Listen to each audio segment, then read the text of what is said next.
Hey Shopee users, welcome to the channel. Damage to your insured gadget or need to claim Shopee Insurance.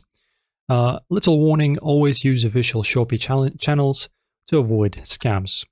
So claiming item protection for electronics is straightforward but tricky. Let me talk about it.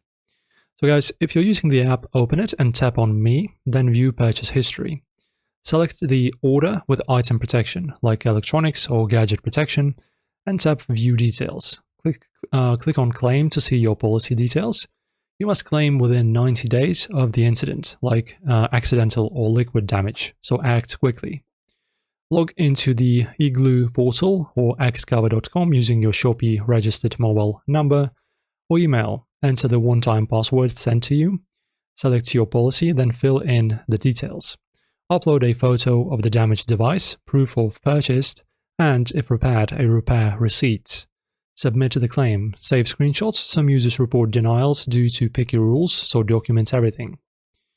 After Igloo reviews your claim, you'll get a confirmation email with the repair instructions. Take your device to a Igloo service center and pay deductibles.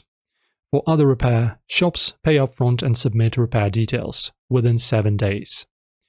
And that's it. Find, submit, and repair to claim Shopee Insurance. Got claim tips or issues? Share them below. Guys, thanks for watching. See you next time.